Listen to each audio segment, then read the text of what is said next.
हाय बच्चों, कैसे हो आप लोग सब। एक बहुत इंपॉर्टेंट टॉपिक के साथ आज मैं आप सबके सामने आई हूँ कि यार बायो में क्या किया जाए। फिजिक्स केमिस्ट्री तो हमारी अच्छी चलती है, फिजिक्स केमिस्ट्री तो हमारी अच्छी है, पर एग्जैक्टली बायो की स्ट्रैटेजी कैसे बनाएं, कैसे बायो के अंदर तो एटलीस्ट 360 और 360 पक्का लेकर आए, ताकि फिजिक्स केमिस्ट्री में अगर थोड़ा बहुत 19-20 भी स्कोर आ रहा है तो भी हम बहुत अच्छा कर पाए। So what do you do in bio? Yes, E is equal to MC square हटाओ, pathway of biology किसे बनाइए। चलिए, let me talk about that in a lot of depth in today's class. आज की इनफैक्ट क्लास फोकस्ड ही इस चीज पर है। तो ready steady get set go. चलिए, अब क्लास के एंड में मैं आपको एक बहुत अमेजिंग चीज बताने वाली हूँ, तो stay tuned. End of class में आप सबके लिए एक बहुत बड़ा गिफ्ट है, एक बहुत बड़ी एक्स्ट्रा इंफॉर्मेशन है। देखो बेटा, बायो भी ना आपको अंडरस्टैंड करनी पड़ती है। जैसे कई चीजें है ना बायो में जो बहुत क्रिटिकल है, मतलब इन चीजों को तो आप छोड़कर एग्जाम में आने का सोच भी नहीं सकते। फॉर एग्जाम्पल, अगर आपने क्लास 11th नहीं किया, आपकी वीक आप 2024 में अच्छा करना चाहते हैं, यार एक टॉपिक है सेल, एक पूरी यूनिट है ह्यूमन फिजियोलॉजी की, एक पूरी यूनिट आपको पता है प्लांट फिजियो की है। तो what do you mean by understanding the syllabus? Understanding the syllabus का ये मतलब है यार ये जो यूनिट्स है ना ये इतनी इंपॉर्टेंट है, मतलब ये literally it is cued. In topics में से मैक्सिमम क्वेश्चंस आने हैं आपका प्लांट फिजियोलॉजी, आपका ह्यूमन फिजियोलॉजी, आपका सेल की पूरी यूनिट। अगर मैं 12th की बात करूं तो जेनेटिक्स और इकोलॉजी, मतलब आपका लगभग 65-70% पेपर इसमें से आना है। बायोटेक अगर आपने ऐड कर दिया इसके अंदर तो लगभग 70% पेपर आपका सिर्फ इन्हीं यूनिट्स में से आना है। इसीलिए इन यूनिट्स में तो जितनी प्रैक्टिस कर सकते हो, जितना मल्टीपल टाइम्स आप एनसीईआरटी कर सकते हो, बाकी चीजों को भले ही थोड़ा छोड़ दिया, चलो अवॉइड कर दिया यार, चांस ले लिया, क्वेश्चन आए, बट इन टॉपिक्स की तो बहुत आपको क्लियर अंडरस्टैंडिंग होनी चाहिए। एक टॉपिक सब टॉपिक वैसे तो पूरे सिलेबस की होनी चाहिए, बट ये वाले कुछ टॉपिक्स हैं जैसे आपका जेनेटिक्स, आपका इकोलॉजी, आपके 12th का cell structure, human physiology, plant physiology, biotechnology, ये तो आपके पिवटल है, क्रूशियल है, अनअवॉइडेबल है, नॉन नेगोशिएबल है, सबसे इंपॉर्टेंट टॉपिक्स आपके ये। अब बायो में पता है प्रॉब्लम क्या होती है, ये मैं आपको एक रोड मैप दे रही हूँ, एक रूट दे रही हूँ कि आपने कैसे तैयारी करनी, कैसे सोचना है, कैसा आपका थॉट प्रोसेस चलना चाहिए।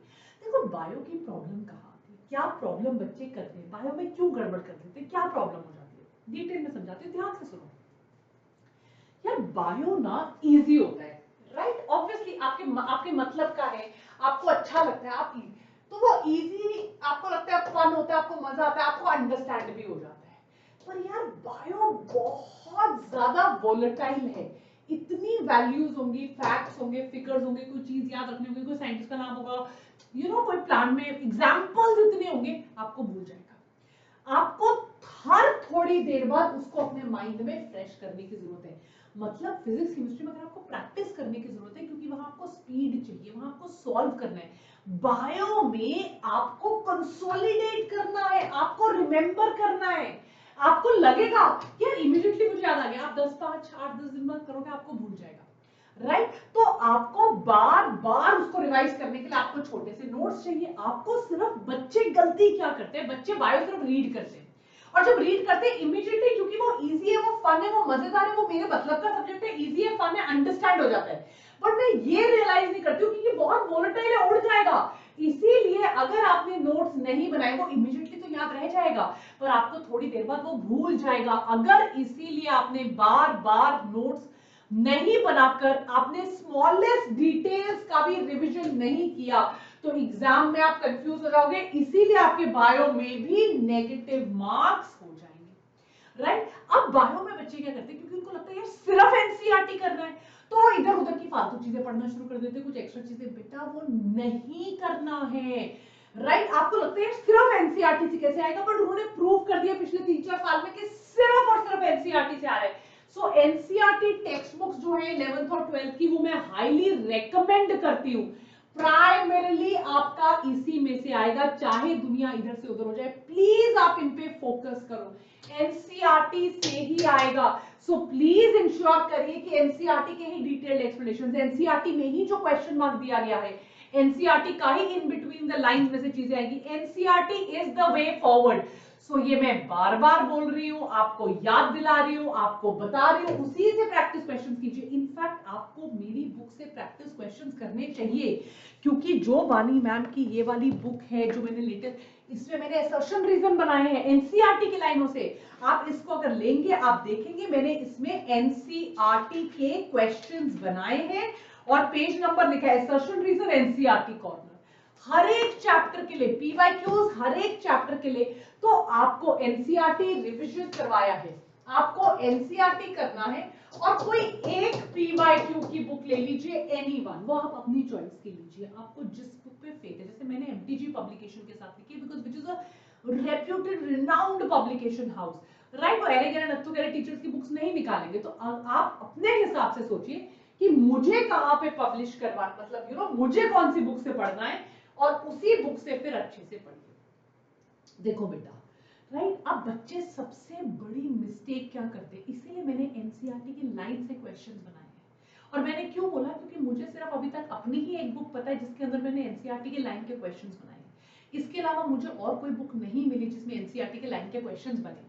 सबसे बिगेस्ट मिस्टेक क्या है कि हम बार बार बार बार बुक्स पढ़ते रहते हैं। बेटा ऐसे नहीं होगा, आपको अपनी बुक्स के अलावा नोट्स बनाने हैं, जिनके अंदर आपने पॉइंट वाइज चीजों को लिखा है, इनके अंदर आपने सारे इंपॉर्टेंट पॉइंट्स ऑफ एनसीईआरटी को लिखा है, राइट। और बच्चे की बुक्स ही पढ़ते रहेंगे, कभी ये वाले नोट्स पढ़ लिए, कभी वो पढ़ लिया, बुक पढ़ ली, बुक नहीं होगा, थियोरी रिवीजन से काम नहीं चलेगा। आपको एक एमसीक्यू बुक लेनी है, आपको टाइम्ड तरीके में, टाइम देकर कि इस टाइम पे इतने टाइम के अंदर मुझे सॉल्व करना है, आपको एक बुक लेकर टाइम्ड तरीके से, जब तक आप नहीं करोगे, अगर आप इस किताब के असर्शन रीजन सॉल्व नहीं करोगे, आप कितनी भी थियरी पढ़ लो, आप उस तरह से सोच नहीं पाओगे जिस तरह से असर्शन रीजन में क्वेश्चन को प्रेजेंट किया जाता है। Which of the following statement is correct, which of the following statement is not correct, match the following.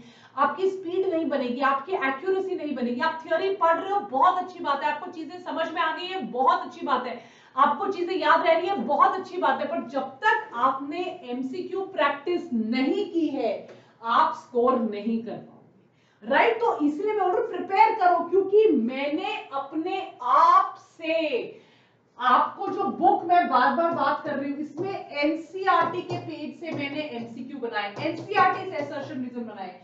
Basic questions को टफ करो, बेसिक क्वेश्चंस का ट्विस्ट करो, क्वेश्चन अगर which of the following is not कर दो, right. Topic by topic अपने आप questions बनाकर उनको सॉल्व करो, राइट। और फिर देखो यार, डिफिकल्टी बढ़ाओ अपनी। सिर्फ ये नहीं कि मैं बुक ही पढ़ता जा रहा हूं, जैसे मैंने पिछली साइड में लिखा, मैंने सिर्फ बुक पढ़ ली मेरा काम हो जाएगा, नहीं होगा। बुक पढ़ने के साथ साथ आपको एमसीक्यू सॉल्व करने पड़ेंगे, वो भी अपने आप क्वेश्चन फॉर्म करके। नहीं हो रहा है, बाय दिस बुक, ताकि आपका फायदा हो। अब जो चीजें आप गड़बड़ कर रहे हो, जो चीजें आप भूल रहे हो, आपने कोई शॉर्टकट बनाया, आपने कोई निमोनिक बनाया, आज जैसे कल मैंने आपका प्लांट रिप्रोडक्शन की क्लास ली थी, उसमें एल्ब्यूमिनस नॉन एल्ब्यूमिनस सीड्स के एग्जांपल दिए थे, पेरिस्पर्म, न्यूसिलस, रेमिनेंट के एग्जांपल्स दिए थे। जो चीजें आपको भूल रही है, आप जब एमसीक्यूज कर रहे हो, जो आप एरर कर रहे हो, तो आपको एक एरर कॉपी बनानी चाहिए, आपको एक एग्जाम्पल कॉपी बनानी चाहिए। मतलब ये सारी चीजें आपकी रिवीजन शीट के अंदर होनी चाहिए। इनको A4 शीट्स में या बहुत छोटी जगहों पे लिखो, ताकि बार बार आपको अपनी किताब देखने की जरूरत ना पड़े। आपने एक दो तीन बार किताब पढ़ ली, एमसीक्यू सॉल्व कर लिया, जो चीजें भूल रहे हो, जो इंपॉर्टेंट है, जो एग्जाम्पल्स हैं, जो एरर कॉपी में गलती हो रही है, उनको इन शीट्स में लिखना शुरू करो, और फिर इन शीट्स को बार बार रिवाइज करो। टाइम टेबल बनाओ बेटा, रोज बायो को रात का टाइम दे दो 2-2.5 घंटे। फिजिक्स के न्यूमेरिकल्स अगर रोज सॉल्व नहीं करोगे तो 2024 में रैंक नहीं आएगी। सुबह का टाइम अपने फिजिक्स के न्यूमेरिकल्स को दे दो, और जरूर फिर उनको करो, राइट। एनसीईआरटी पढ़ो, एनसीईआरटी पढ़ के प्रैक्टिस करो, एमसीक्यू वानी मैम की बुक से करो, कहीं और से करो। गलतियां जो इन दोनों से हो रही है, एरर बुक बनाओ, रिवाइज करो, दोबारा रीड एनसीईआरटी करो, दोबारा सॉल्व करो। ये एरर बुक बहुत क्रिटिकल है। बार बार एनसीईआरटी नहीं पढ़ी जाएगी, बल्कि लगने लगेगी, थोड़ी देर बाद रिपीटेटिव लगने लगेगी। तो जो गलतियां कर रहे हो उनको कॉपी में लिखो। अब मैं बताती हूँ, वीर बैच आपका फिजिक्स केमिस्ट्री बायो का चल रहा है, आप हमारे लेक्चर्स देख रहे हो। आज तो मैंने आपका चैप्टर नंबर 1 एनसीईआरटी का करवा दिया, उसका टेस्ट है। रोज फिजिक्स केमिस्ट्री बायो फ्री में आपका एक रूफ के अंदर चल रहा है। बायोटॉनिक पीसीबी हमारा टेलीग्राम ग्रुप है, उस पर डेली डीपीपीज हो रहे हैं। डीपीपीज को मैं डिस्कस कर रही हूँ, क्लास में नोट्स दे रही हूँ, क्वेश्चन प्रैक्टिस करवा रही हूँ।